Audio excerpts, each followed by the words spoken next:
Bonjour et bienvenue au podcast Trop Intense. Je suis Alexia Lemasson, coach pour personnes trop intenses, et je suis votre hôte pour ce podcast dédié aux personnes trop intenses qui se sentent en décalage et qui souhaitent trouver des clés pour se comprendre, mais également mieux se relier aux autres. Ce podcast peut également être utile à ceux qui les accompagnent du mieux qu'ils peuvent. Dans cet épisode estival, j'ai le plaisir d'accueillir à nouveau Anne Taupeneau. Anne est cofondatrice de la Speaking Academy, conférencière en leadership, et c'est une partenaire avec laquelle je travaille souvent. En échangeant récemment, on s'est rendu compte que de nombreuses personnes, de nombreux clients avaient des difficultés à poser des limites et dire non. On a donc eu envie de vous faire cet épisode. C'est parti. Bonjour Anne et merci d'accepter de transformer cette conversation en un podcast. Bonjour, je suis honorée d'être réinvitée. J'ai failli te dire non, mais après je me suis dit, ça se fait pas. On travaille ensemble depuis un moment, puis je suis quelqu'un qui suis connu pour dire oui et m'engager dans les nouveaux projets facilement. Alors je suis là. Merci pour ton invitation. C'est vrai qu'en échangeant ensemble, on s'est rendu compte le nombre de clients qu'on accompagne justement à poser des limites, à dire non, avec eux-mêmes, avec les autres. Mais c'est également vrai pour nous, comme tu l'as dit, on a du mal. Alors j'aimerais poser ma première question, un peu naïve, mais à ton avis, pourquoi est-ce que c'est si dur pour nous de dire non ou de poser des limites ? Il y a plusieurs axes de réponse à cette question. Le premier, aussi simplistique semble-t-il, c'est qu'on a tous peur du rejet. Peur du rejet, peur de l'exclusion. Depuis la nuit des temps, ça voulait dire mourir. Être exclu du groupe, ça voulait dire mourir. Et aujourd'hui, malgré les possibilités illimitées de groupes, de groupements, de communautés auxquelles on peut appartenir, dire non et être rejeté fait encore peur. Et ça, c'est assez étonnant. On est aussi quand même, et peut-être encore plus les femmes que les hommes, pardon, mais les deux sont concernés, on n'aime pas déplaire. On a besoin d'aider, on a besoin d'aller vers l'autre. Aujourd'hui, on vit dans une culture du héros sauveur, du leader qui est là, ouvert, prêt, disponible pour les autres tout le temps. Et heureusement, petit à petit, on réapprend tous, quel que soit le degré d'altruisme qui anime notre personnalité, à se recentrer un tout petit peu sur nous, à se recentrer de manière saine pour mieux être avec l'autre. Mais à la base, dire non, c'est difficile et c'est mal vu.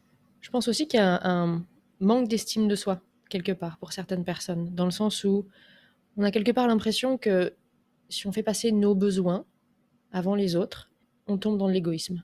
Et donc on a tendance à faire passer nos besoins, nos envies, après ceux des autres, et justement ne pas pouvoir dire non. Là encore, il y a deux choses. On parle d'estime de soi. Un des gros problèmes de l'humain aujourd'hui, c'est qu'il met son sens de sécurité chez l'autre. Et donc, si l'autre le valorise, il se sent valorisé, il est bien. Si l'autre le dévalorise, il n'est pas bien, il est dévalorisé, il perd sa valeur. Résultat, l'estime de soi, cette connaissance de la valeur que l'on a à nos propres yeux, est déjà très instable, très aléatoire quand elle dépend de l'autre. Et deuxième point qu'il est intéressant d'approfondir, c'est ce côté égoïste versus altruiste. C'est valoriser d'être altruiste, c'est dévaloriser ou négatif d'être égoïste. Or, peut-être que cette dichotomie n'a peut-être pas besoin d'être. Je m'explique. On a tous des modes de fonctionnement différents, on est tous aussi uniques que nos empreintes digitales. On est unique dans notre manière de penser, dans notre manière d'agir, dans notre manière d'être, et on ne le sait pas. Et dans ces grandes différences entre chacun, il y a des gens qui sont plutôt cerveau droit, d'autres cerveau gauche, d'autres qui ont le sens du détail, d'autres qui sont plus dans l'image globale. Et il y a des gens qui sont motivés par l'intérieur. Ils sont capables de faire des choses incroyables pour les autres, mais ce qui va les motiver, c'est ce qu'ils vont pouvoir faire, ce que ça va leur apporter. Et il y a des gens qui sont motivés par l'extérieur. Donc, ils vont faire des choses incroyables pour les autres, ou pas d'ailleurs. Mais les autres vont passer en premier. Résultat, on tombe facilement dans ce dont tu parlais, où faire pour soi, qui est mal vu, considéré comme égoïste, n'est pas valorisé, et faire pour l'autre est plus valorisé. Sauf qu'il y a des gens qui sont très altruistes, mais qui sont capables de penser à eux aussi, de prendre soin de leurs besoins, pour mieux répondre à ceux des autres indirectement. Et ça, c'est intéressant de replacer ça. C'est pas noir ou blanc, c'est pas égoïste ou altruiste.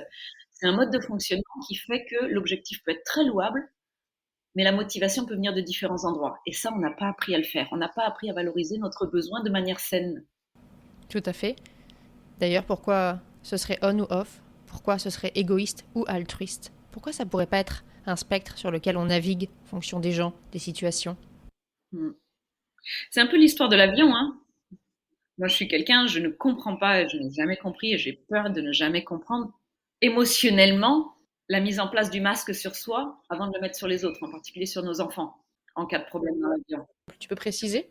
Oui, bien sûr, tu sais, dans l'avion, on nous dit mettez votre masque. Si jamais il y a des problèmes, mettez votre masque et ensuite aidez les autres.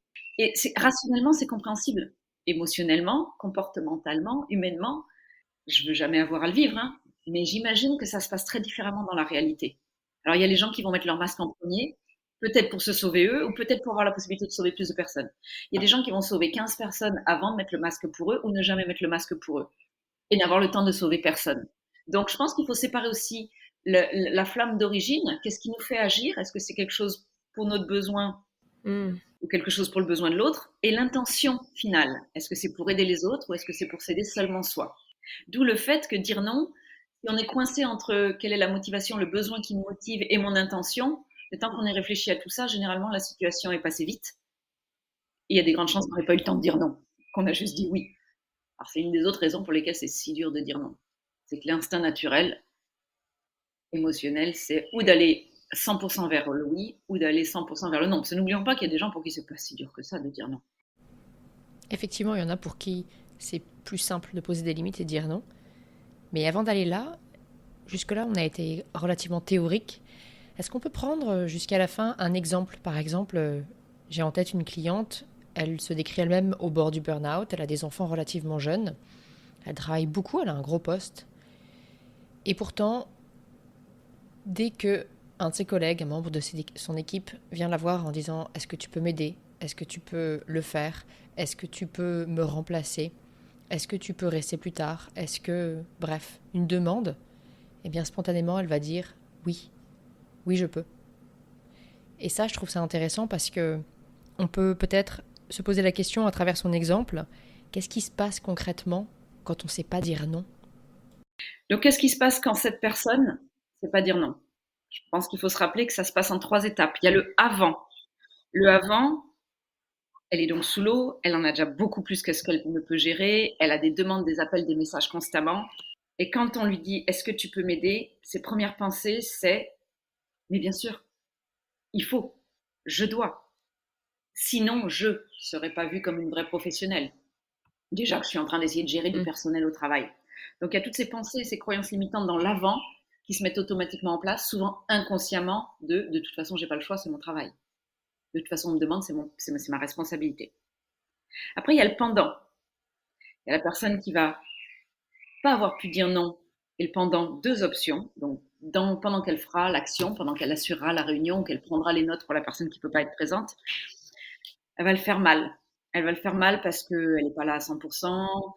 Elle va être quand même avoir le temps que des pensées plus ou moins négatives arrivent jusqu'à sa conscience et lui disent tu ne devrais pas avoir à faire ça. Tu as déjà dit que tu ne le ferais plus. Pourquoi tu es là? Tu devrais être en train de partir parce que là, c'est l'heure d'aller récupérer le petit au foot. Ou alors, elle va avoir réussi à dire non, mais mal.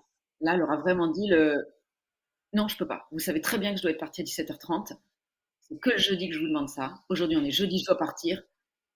Et je trouve vraiment pas juste que vous osiez me demander encore une fois de rester plus tard. Et donc là, en effet, elle perd des points de crédibilité professionnelle ou elle perd en posture.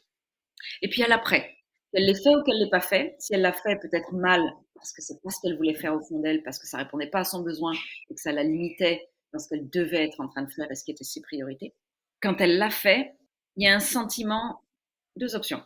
Le sentiment de victime, c'est toujours moi qu'on demande, c'est toujours moi qu'on utilise.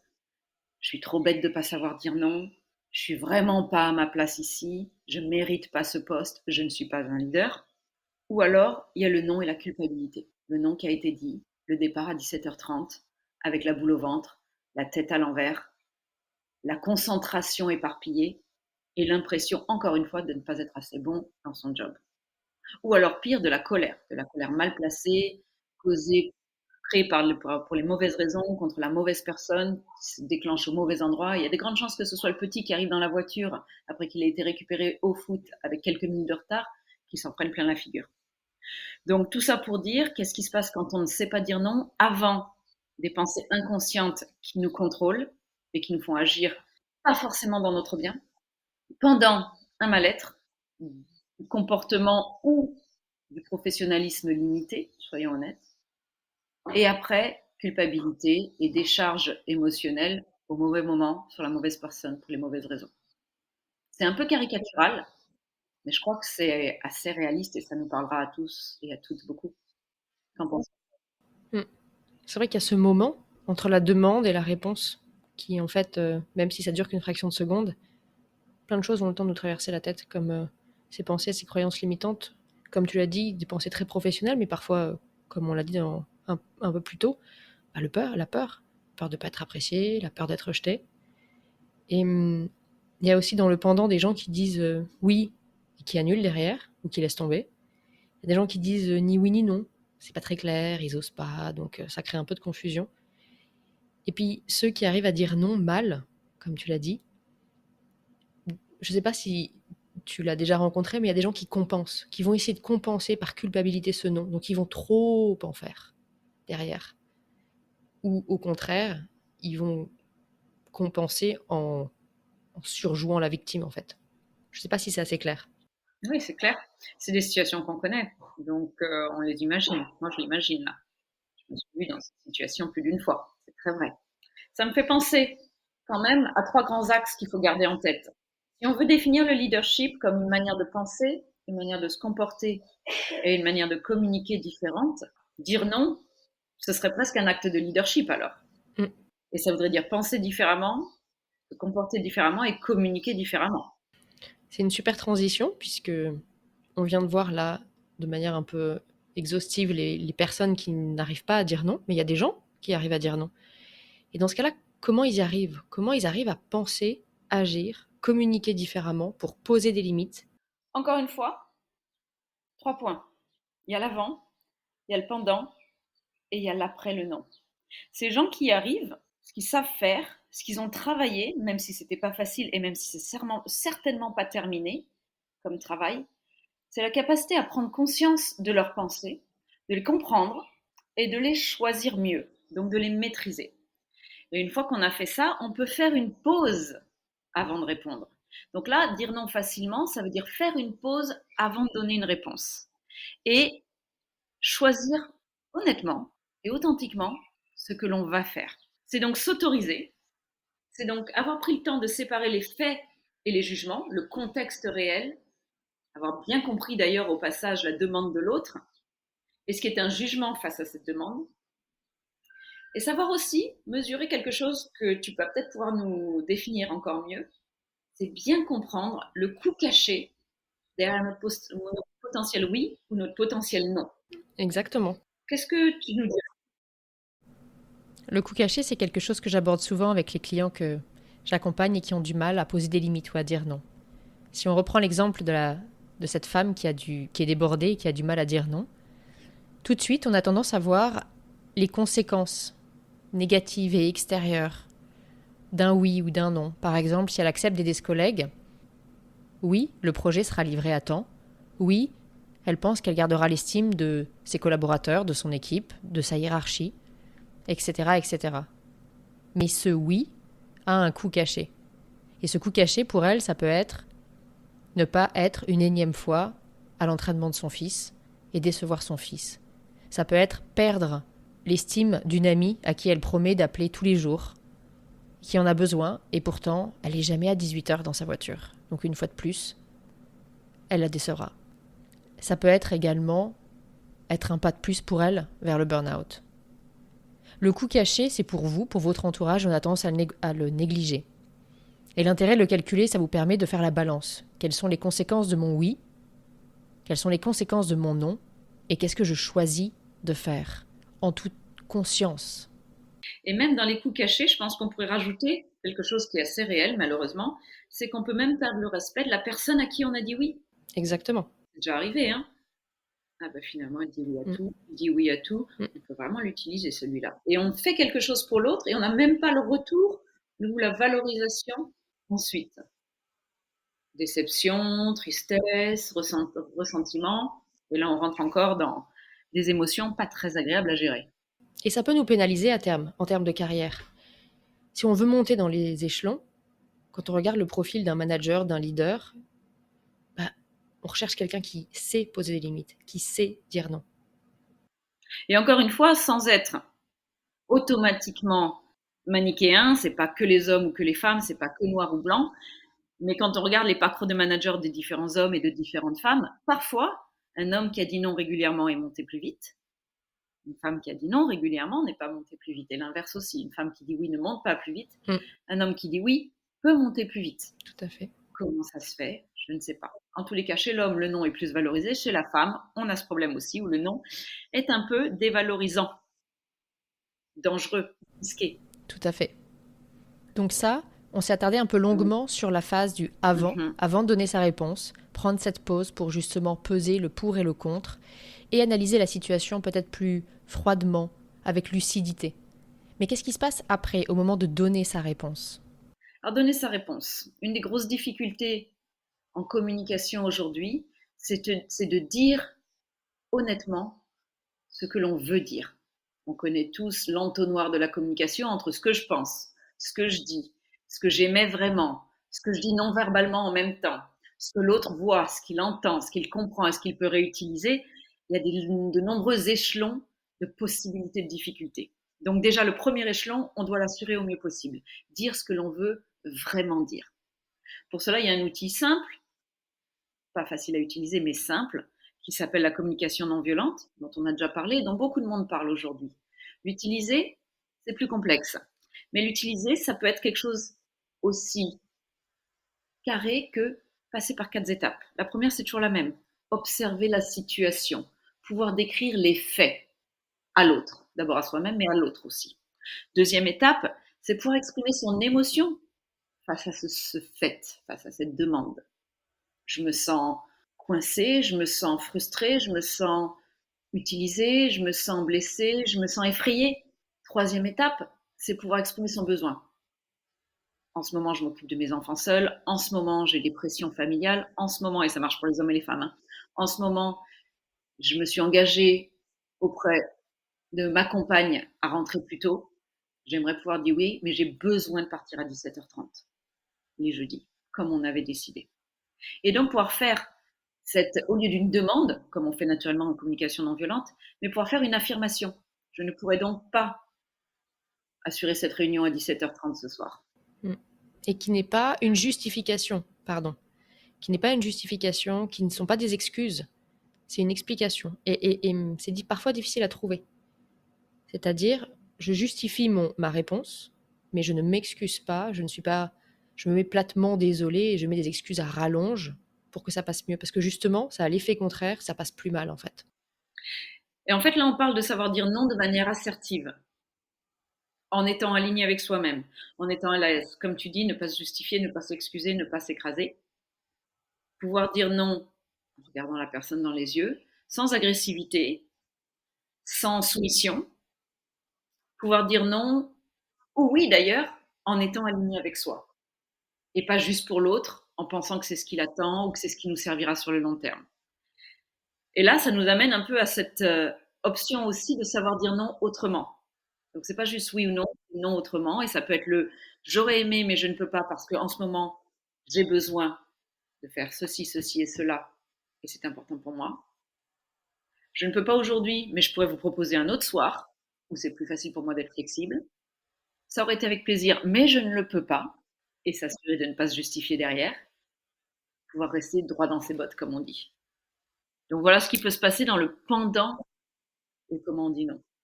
Est-ce que je pourrais rajouter, et ça c'est une notion que Romain Bouvet, qui est docteur en psychologie sociale et cognitive, et un ancien chercheur a partagé dans un autre podcast, il disait que la transparence était capitale. Parce que on a tous besoin de cohérence et de sécurité dans notre environnement. Donc, si on est la personne qui dit tout le temps oui, les gens attendent de nous qu'on dise oui. Parce que c'est ce qui est certain, c'est cohérent. Or, en disant non, on les perturbe. Parce qu'on est, cette fois-ci, incohérent. C'est pas parce qu'ils sont bizarres qu'ils nous jugent comme ça, c'est un biais cognitif, le biais de cohérence. Et donc, la transparence, dès le début, de dire, pour ce projet, par exemple, je pourrais travailler le mercredi jusqu'à, je sais pas, 19h. Par contre, le jeudi, je ne suis disponible que jusqu'à 15h, puisqu'après, je dois aller chercher mon fils. Voilà. Et donc, le fait de communiquer en amont, cette transparence, permet de prévenir ce sentiment d'incohérence. Et ça me paraît important à rappeler dans les étapes que tu as données de la communication non violente, de rajouter vraiment cette notion qui n'est pas de la justification, qui n'est pas des excuses, qui n'est pas de... C'est mieux communiquer à l'autre pour ne pas créer de fausses attentes et surtout des attentes de cohérence. Donc ça, c'était la deuxième étape, le pendant. Ce qui vient derrière, c'est d'assumer ses limites ou son non. Et ça, parfois, ça peut être plus difficile. On connaît tous ces grands moments de solitude où après avoir osé dire non, plus ou moins bien, on culpabilise toute la nuit d'après. Et on arrive au travail le lendemain, la boule au ventre, ou devant notre compagnon, le week-end d'après, la boule au ventre en se disant, c'est la fin, j'ai signé mon propre arrêt de mort. Et des fois, ça peut être le cas, mais c'est rare. En fait, c'est très rare. Donc cet après, c'est vraiment assumer sa décision, sa posture, sa position.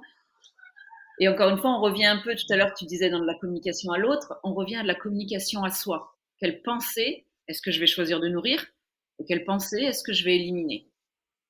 Je ne suis pas assez bon, je ne suis pas assez professionnel, je ne suis pas assez bon manager. J'aurais dû pouvoir assumer 7 heures de plus. C'était seulement 1 heure en plus qu'on me demandait.